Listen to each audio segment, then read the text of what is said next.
lesson today. All right, can you start me off by reading the classroom rules today? I would like, Sup, could you do that for me today? Find a quiet place to work.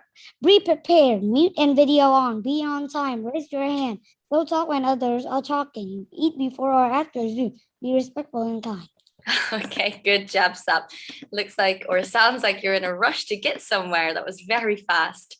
All right, guys, these are the classroom rules. We know them so well by now. So please make sure during today's lesson, you are following each and every one of these rules. Please also make sure that during today's lesson, you're trying your best. What that means is you're raising your hand, you're trying your best to answer these questions. If there are any questions or any points that you don't understand, you can click the raise your hand button and ask a question about it. If you do these things, it shows Miss Autumn and I that you are paying attention and participating well in the lesson today. So you will be rewarded with extra points on Class Dojo. You know that if you don't do these things, unfortunately, you will be losing your hard-earned points on Class Dojo. So let's all make sure that today we're trying our best. Have a look. So yesterday, I gave you a homework all about making an inference or drawing a conclusion. You had to read this story about Violet and Matisse. Who will read this passage for me today about Violet and Matisse? Okay, go ahead, Jenny B. It was a pleasant sunny day, and Matisse. So this name is Matisse. Matisse pushed Violet gently on the swing. She squealed happily as it went back and forth. After a while, Matisse began to get bored. He raced off toward the biggest slide. He could see Violet struggled to get off the swing and began to toddle her way toward the slide. Matisse was already zooming down. Violet had just reached the bottom of the slide when Matisse ran towards the climbing frame. Mattie, wait for me, she shouted. She shouted as she tried to catch up with him.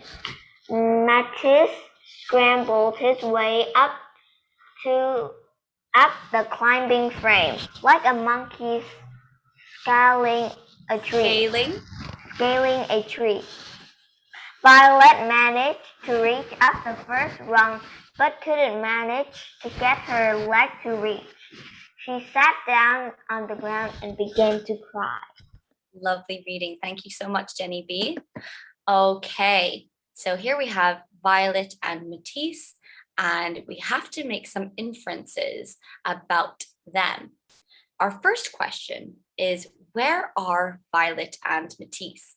The author does not directly tell us this, but the author does provide some text evidence or some pieces of clues that help us understand where they are. Where do you think Violet and Matisse are, guys? What did you get for that one? Okay, Mooney, what do you think? I think they are at the playground. Good girl, well done. So Violet and Matisse are in the park or in the playground. Both answers are acceptable. What clues did you find in the text which helped you? So the author doesn't tell us that they're in the park, but the author does give clues. What are the clues that help us figure out that they are in the park? Let's go for, okay, Zwee-Ming, can you tell me one of the clues that helped you? I saw that there is a swing, a climbing frame, and slide. Very good. Well done, Zwee-Ming. So there are swings, a slide, and a climbing frame at the location where Violet and Matisse are. So I know, and I can use my own knowledge in my brain that there are swings, a slide, and a climbing frame in the park or in the playground. So when I read the text evidence clues about there being swings, a slide, and a climbing frame, I can add that to my own background knowledge of me knowing that in a park or in a playground, there are usually swings, a slide, and a climbing frame. The next part of your homework was to put these two short answers together to make a full answer in a sentence with some evidence from the text. So you could answer these in a short way and then put them in one long, complex sentence. Have a look at what I wrote down. Now, it doesn't have to be the same as me. I think Violet and Matisse are in the park because they're playing on the swings. Matisse runs toward a slide and there is a climbing frame. So here I've put in my opinion phrase, I think. I have explained what I believe. I think that Violet and Matisse are in the park, and I've given a reason and some details to support my answer. So please make sure that your answer for C is a full sentence that explains why you think Violet and Matisse are in the playground, and you give text evidence to support your answer. Good job, guys. All right, let's move on to question number 2. Who do you think is older, Matisse or Violet? Nuna, what do you think? I think Matisse is older. Good girl, well done. Matisse is older. All right, now comes the slightly more difficult question. Now we have to scan the text. What clues did you find in the text that helped you? Susu, what was a clue that helped you in this text? I know that Matisse is older because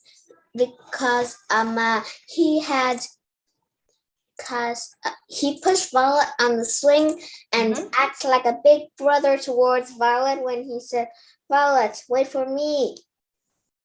You mean when Violet said, Matty, wait for me? Yeah, good girl, Susu. That's a really great answer. I love that you said he's acting like a big brother. Miss Autumn, can you please put Susu down for an extra effort answer there? That was great. Well done, Susu.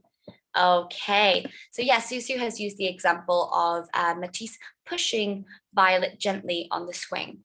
Brilliant. And she also said that Violet says, Matty, wait for me. So that's another clue as well. Good girl, Susu.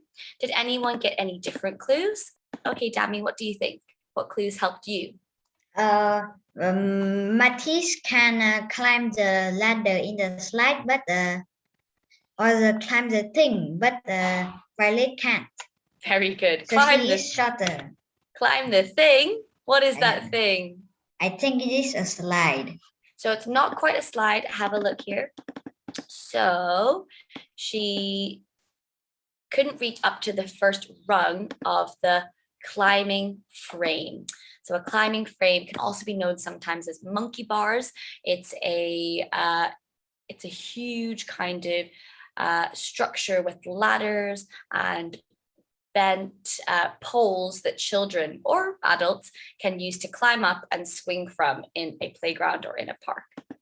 So well done. So Dami's explained that the fact that Violet could not reach the climbing frame, but Matisse could, was a big clue to help him understand that Matisse was older. Great. Have a look. So here are the clues. Matisse is pushing Violet on the swing. Violet struggled to keep up with Matisse, so she couldn't run as fast as he could, and she wasn't able to reach the first rung or the first bar of the climbing frame, whereas Matisse could easily do that. So that's a clue to let us know that she's much shorter, or she is smaller than Matisse. Now what we had to do is put these pieces of information together to make a full answer in a sentence. Have a look. I think Matisse is older than Violet because he was pushing her on the swing. She struggled to keep up with him, and she wasn't able to reach the first rung of the climbing frame. So in your answer, you should explain what you think, why you think that, and you should give text evidence to support your answer. So you should put these answers together to make one full sentence. All right, guys, well done with your homework. Good job. Let's go ahead and start today's lesson, which is our second lesson, all about making an inference or drawing conclusions. So I showed you this page yesterday. We're just going to quickly review it. How to make an inference. We add two things together. We take our own background knowledge. So you take things that you have personally experienced in your life and things that you already understand and know, and you add that to clues from the text. So you take your own background knowledge and information that you already have stored in your clever brains, and you take clues from the text. You can put these two things together and make a smart guess or an inference or conclusion about something. Let's practice with some of these. All right, guys, have a look. I heard an alarm ringing and reached over to turn it off. Just 5 more minutes, I thought to myself. Next thing I knew, it was 8:30 and I was going to be so late. I'm sure this has happened to many of us before. I know it's definitely happened to me before, and it's a horrible feeling. Now let's have a look at some of these questions. What might the person be late for? It doesn't tell us in the passage what they're late for, but what do you think they could be or might be late for? Okay, so go ahead. School. Good. They might be late for school. Why do you think they could be late for school? Mooney, what do you think? What are some clues that help you draw that conclusion? He reaches over to turn off it, and they said it was very late then, but when school we can't be late.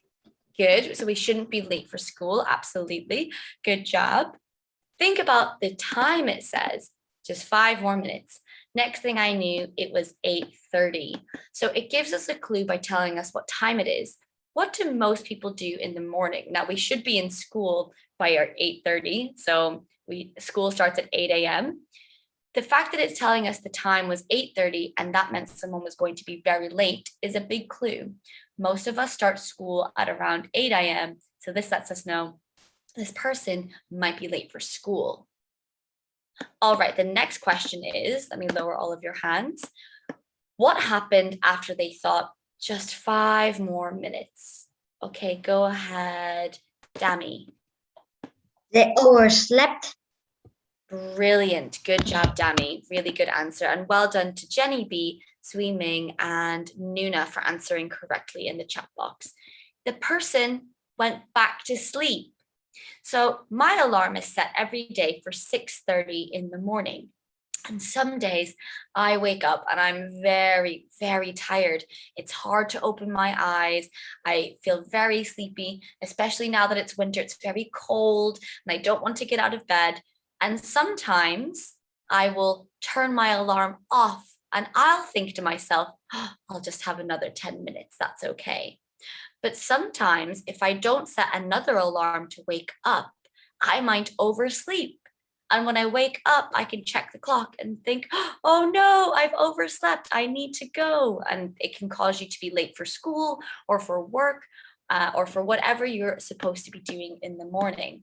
So really good job to everyone who answered correctly. What happened here is the person went back to sleep and they slept for about another hour or maybe 2 hours. All right, have a look at the third question down here. What time of day do you think this is? So we know it's 8:30, but 8:30 could be in the morning, 8:30 could be at nighttime. Katie, what do you think? I think it is at the morning. Good girl, well done. I also agree. I think this is 8:30 a.m. Now, can anyone tell me, how did you draw that conclusion? Why do you think this is at 8:30 a.m. and not 8:30 p.m.? Ruby, why do you think this is in the morning and not in the evening? I think it's 8:30 in the morning because the morning is when we wake up. Good job. The morning is when we wake up. Brilliant. So we usually set an alarm for the morning time. Of course, if someone has a nap, they might set an alarm in the evening, but usually our alarm goes off in the morning. And usually the morning time around 8 to 9 is when people have things to do, whether that's school or work. So using this information I have from my own brain and from reading the text clues, I can draw these conclusions. Yes, good girl, Jenny B. Jenny B is saying at 8:30 p.m. School has already ended. Zui Ming, yeah, you're saying that you think this person is going on holiday. Absolutely, this is a really valid answer. This person could be waking up early to go and catch a flight, and they could be late for that. Although if they slept in by 2 hours, they've probably missed their plane already. All right, let's try some more. Have a look here, guys.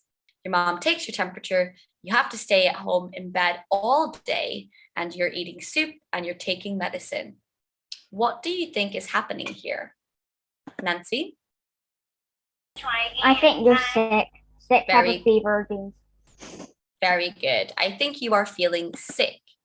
Now, how can we draw this conclusion? How did we get to this conclusion? What did you guys use to help you draw this conclusion that you're feeling sick? Zui Ming, what do you think? I think that because my mom do that too. Very good, Zui Ming. Well done. Miss Autumn, can you please put Zui Ming down for an extra effort answer there? So what Zui Ming has done, guys, is he's used the text clues from reading these 3 sentences, and he's also used his own information. He's put his personal experience into this. And I did the same thing. My mom has taken my temperature. My mom has told me, okay, no school for you today. You have to stay in bed. And my mom has brought me soup and given me very yucky tasting medicine. And when these things happened to me, I was feeling sick. So I'm using my own knowledge and my own personal experience and adding it to these text clues to draw this conclusion. Have a look at this one. Can you please read these 3 sentences? Sa. The crowd is cheering loudly. Players in helmets are running on the field. A man throws a brown ball. Lovely. It's What? football. Hey, I wasn't going to ask you. I just wanted you to read. Now, okay, so thank you for spoiling the answer for everyone. Correct. Well done. This is an American football match. There's a large crowd cheering loudly. Players in helmets are running on the field, and a man throws a brown ball. Now, how did you get this conclusion? So I hope that Sup didn't spoil it for everybody. I hope that you guys had already made this conclusion before Sup shouted it out. Who can explain to me, how did you get this conclusion? What clues helped you make this inference? Okay, Ruby, can you help? What clues helped you? Because the crowd is cheering loudly, so there is like some things, sports, so the crowd could cheer for the teams, and in a American football match, players wear helmets, and they throw brown ball to each other to score. Very good. That's a really well worded answer, Ruby. Good girl. Miss Autumn, can you please put Ruby down for an extra effort answer there? That was so well worded, Ruby. Good girl. So Ruby's explaining that she's mainly using text evidence here. She has seen American football before, and so she's putting her own background information and her own background knowledge and adding it to the text evidence. She has seen American football, and therefore she has seen men or women throw a brown ball across the field. She knows that in American football, the players wear helmets to protect their skulls. And she also knows that when we go to a match, often we have a crowd that cheer loudly for their team. Brilliant work, guys. Well done. Okay, the next and last thing I'd like to do today is I'd like to look at drawing a conclusion for our story, the Albertosaurus mystery. Now, when we are asked to make a conclusion or make an inference about something, what we should do is you should reread the text and you should write down the important pieces of text evidence that you think will help you draw a conclusion. Then when you write them down, you can read them clearly. You can use your own background knowledge and your own background information in your brain to make a smart guess or to make a conclusion. Have a look at the question we'll be answering today. Please read it for me, Nancy. What conclusion did some paleontologists draw after finding so many Albertosaurus fossils in one place? Lovely, good girl. Okay, guys, what conclusion did some of the paleontologists draw or make after finding so many Albertosaurus fossils in one place? What do we think? Now, before we answer the question, because some of you have already got your hands up, let's have a look at some key pieces of text evidence. I've got this inference map, and I'm going to use this graphic organizer to organize my ideas clearly, so it's easier for me to make my conclusion. So I went through the text again, and I picked out some key pieces of evidence. Many Albertosaurus skeletons were found together in Red Deer River Canyon, Canada. Big groups of animals were hard to hunt alone. And at least 22 Albertosaurus were buried together in the Badlands, as found by Philip Currie. Now, these three pieces of text evidence, in my opinion, are very important. These are things that the author directly tells me. She explains that many skeletons were found in Red Deer River Canyon in Canada. She explains that big groups of animals were hard to hunt alone. At this point, she's explaining that herbivores, we know that they often live together in groups. And obviously, carnivorous dinosaurs eat herbivores. And previously, they thought they hunted and lived alone. But when they thought about it, they thought about how difficult it would be for one carnivorous dinosaur to attack a group of herbivores. And finally, at least 22 Albertosaurus were buried together in the Badlands, as found by Currie. Now, what do we think? What conclusion can we draw, or what conclusion did you think that paleontologists could draw after finding so many of these fossils in one place? So well done to Zui Ming and well done to Dami. Good job, you've both got the answer correct. Good girl, Katie, you've got the answer correct. And good girl, Ruby, you got your answer correct. Okay, Ruby, what did you get? What do you think? I think that Albertosaurus hunted together. Good girl, well done.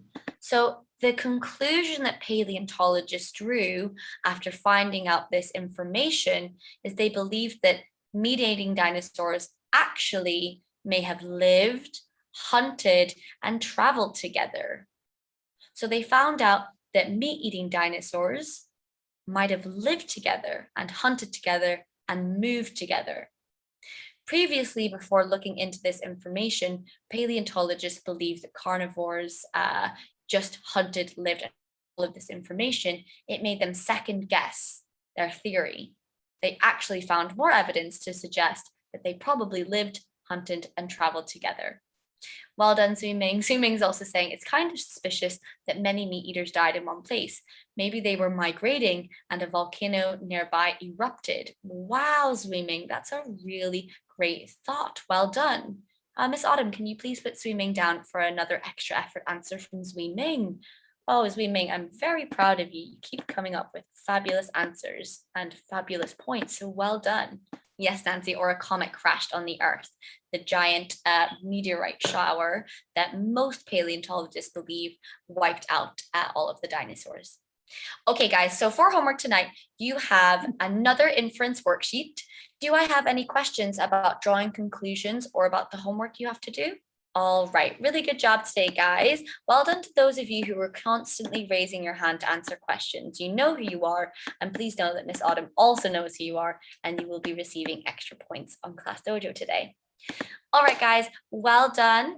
Enjoy the rest of your day. Good luck with your Vietnamese test. Just try your best, and that's all that you can do. Okay, guys, take care, and bye-bye.